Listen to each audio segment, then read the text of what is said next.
اعوذ باللہ من الشیطان الرجیم بسم اللہ الرحمن الرحیم۔ دوستو، پچھلی ویڈیو میں نے آپ کو بتایا تھا کہ انسان کردار کے اعتبار سے، سوچ کے اعتبار سے، عمل کے اعتبار سے دو قسم کے ہوتے ہیں۔ نمبر 1 کثرت والے، نمبر 2 برکت والے۔ کثرت والوں کے حوالے سے کیونکہ اللہ تعالیٰ نے سورہ تکاثر نازل فرمائی ہے کہ جس میں اس ذات نے ہمیں واضح طور پہ بتایا ہے کہ یہ کثرت والے لوگ ایسے ہیں جو مال اکٹھا کرنے کی کوشش کرتے ہیں تاکہ زیادہ سے زیادہ مال ہمارے پاس ہو، دولت جمع اکٹھی کرنے کی کوشش کرتے ہیں۔ اولاد کے لیے کثرت کے حوالے سے یہ سینسیٹیو ہوتے ہیں، اپنی ذات کے حوالے سے، اپنے جسم کے حوالے سے کثرت کے پیچھے بھاگنے والے ہوتے ہیں یہ لوگ۔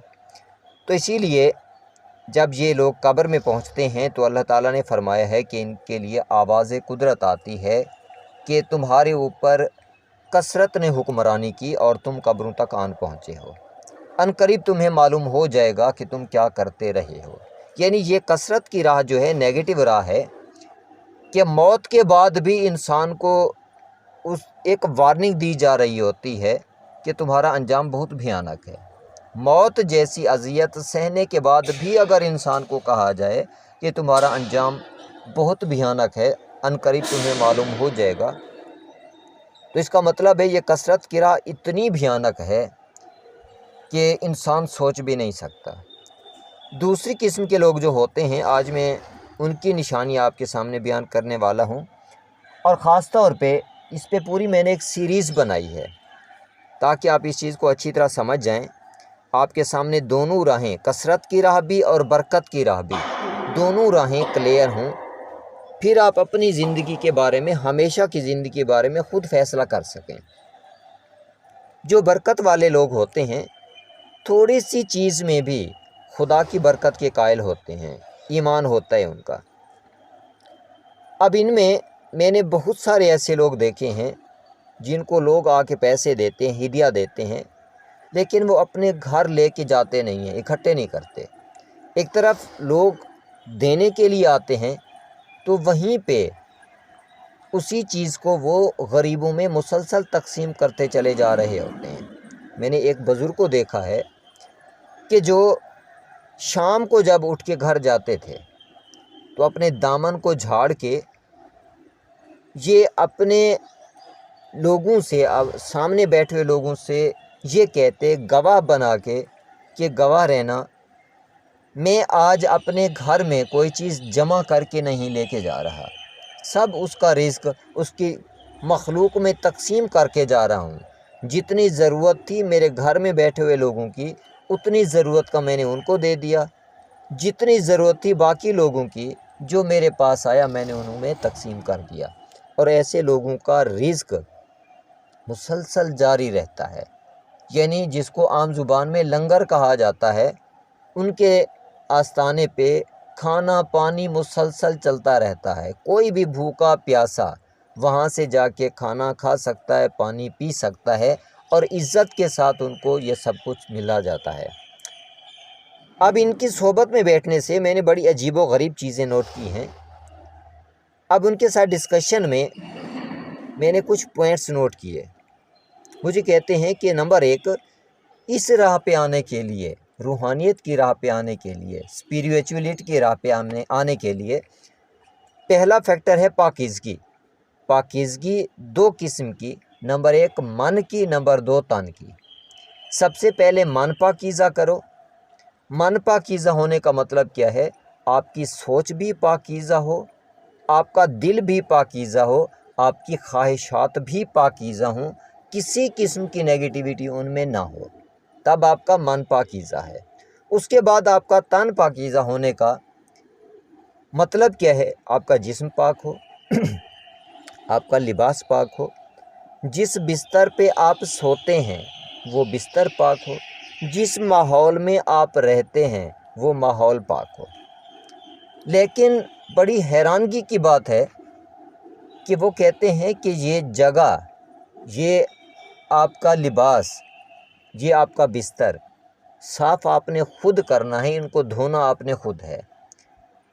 میں نے وجہ پوچھی تو بڑی گہری بات کی انہوں نے انہوں نے کہا کہ جب آپ اللہ کی راہ پہ جاتے ہیں، اللہ کی راہ پہ جانے والا اس کی مخلوق پہ بوجھ نہیں بنتا، بلکہ اس کی مخلوق کا بوجھ اٹھانے والا ہوتا ہے۔ تو اسی وجہ سے آپ نے لوگوں کا بوجھ اٹھانا ہے، آپ نے ایسی زندگی گزارنی ہے کہ لوگوں کے بوجھ بننا نہیں ہے، بلکہ لوگوں کا بوجھ اٹھانا ہے، ان کی ضروریات کو آپ نے پورا کرنا ہے۔ اس کے بعد کہتے ہیں اپنی پیاری چیزیں آپ کو قربان کرنا پڑتی ہیں۔ جب پیاری چیزیں قربان کرنے کا مطلب ہے، سب سے پیاری چیز انسان کو نیند ہے، آرام ہے۔ اب نیند کا سب سے بہترین وقت جو سمجھا جاتا ہے وہ رات کا آخری پہر ہوتا ہے، لیکن روحانیت کی دنیا میں یہ 3 سے لے کے آن ورڈ، 3 سے لے کے 4 5 یہ وقت بہت اہم ہے، بہت امپورٹنٹ ہے۔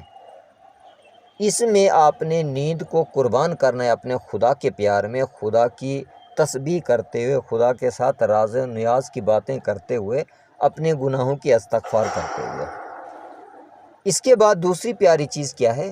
دولت ہے، انسان کو پیسہ، جس کے لیے انسان دوسروں پہ ظلم کرنے پہ تیار ہو جاتا ہے۔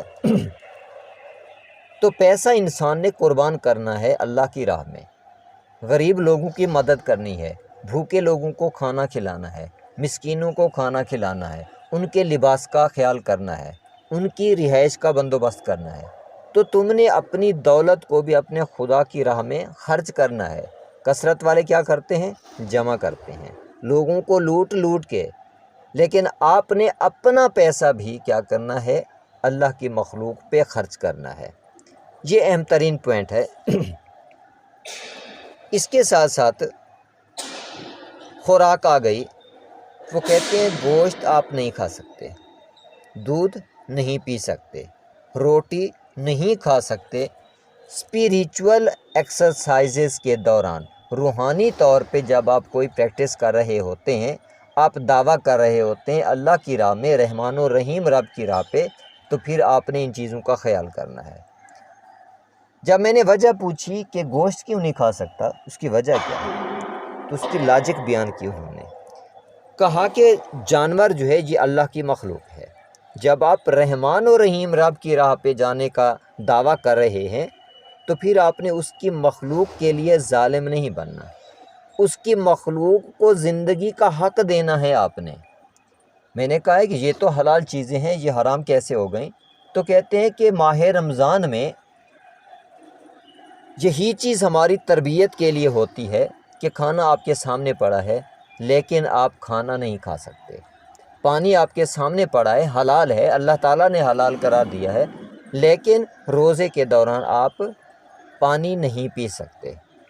یہ بھی اسی طرح سے ہے، جب آپ اسپریچول ایگزالٹیشن کی طرف جاتے ہیں، گوشت آپ پہ حرام ہے۔ کیوں؟ آپ کسی جانور سے اس کی زندگی چھین رہے ہیں، اللہ کی مخلوق سے زندگی بھی چھین رہے ہیں، اور دعویٰ بھی کر رہے ہوں کہ ہم رحمان و رحیم رب کے، ہم حی القیوم رب کے بندے ہیں۔ جب آپ روحانیت کی راہ پہ جاتے ہیں تو آپ ہمیشہ کے لیے قائم ہونے کی کوشش کر رہے ہوتے ہیں، آپ ہمیشہ کے لیے امر ہونے کی راہ پہ جا رہے ہوتے ہیں۔ جب آپ خود امر ہونے کی راہ پہ جا رہے ہیں اور کام کریں اللہ کی مخلوق کو ختم کرنے کا، اس کو قائم نہ رہنے دیں، تو کیا وہ حی القیوم آپ کو قبول کرے گا؟ تو بڑی گہری بات کی۔ اس کے بعد میں نے پوچھا کہ دودھ کیوں نہیں پی سکتے؟ تو کہتے ہیں کہ دودھ دراصل جس جانور کا بھی آپ پیتے ہیں، وہ دودھ اصل میں اس جانور کے بچے کا حق ہے۔ کسی بھی جانور کے بچے کا بھی، کسی جانور کا بھی حق آپ نہیں مار سکتے۔ انسان کا حق تو بہت دور کی بات ہے، آپ کسی جانور کا حق بھی نہیں مار سکتے جب آپ رحمان و رحیم رب کی راہ پہ ہیں۔ تو میں بہت حیران ہوا اس چیز پہ۔ پھر میں نے پوچھا کہ میں روٹی کیوں نہیں کھا سکتا اس میں؟ تو بڑی لاجیکل چیز دی انہوں نے، حالانکہ سائنس سے ان کا دور دور تک کوئی واسطہ نہ تھا، لیکن بہت گہری بات کی۔